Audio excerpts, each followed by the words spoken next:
Ada kau yang tiu-tiu tu. Penat saya tengok dia. Tengok sikit. Kaya kenapa? Kau yang tiu.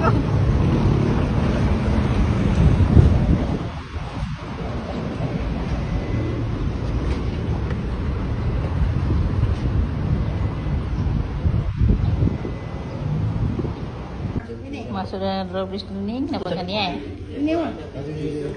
Kena pakai kain tapak kasut. Alah.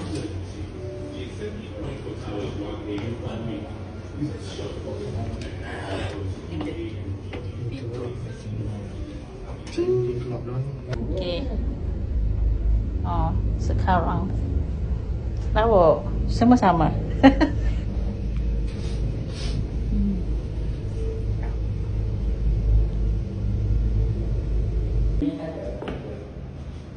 Sebenarnya kacau. Tapi kacau dia belah atas je. Tak tahu ketebalan kacau ni. Daripada atas ni. Suasana daripada atas. Dua lapis kacau kan? Sebab ada benda kan? Dua lapis kacau. Lalu macam ni. Apa dia tak ni? Mana? Ni? Sudah. Apa sampai berletik ke kau ni? Makan bawah tak pakai. Apakah ada di bawah sana?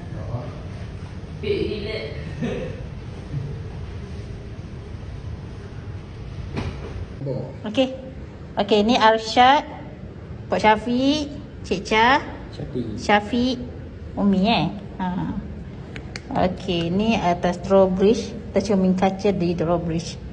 Okey. Okey, begitulah. Dua ni 10 orang. Dua ni 10 orang. Ada satu ni. Satu Okey, rumah. beres.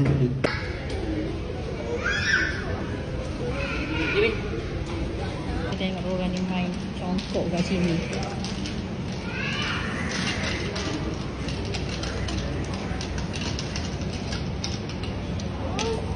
Pokok lama kan? Oh, dia punya biji buah ni. Biji getah. Biji getah. Buah getah kita main gini dulu, acur. Dulu kalau hilang kuali kita main batu. Batu habis-habis dia main Buah getah. Kecil ke? tak pun.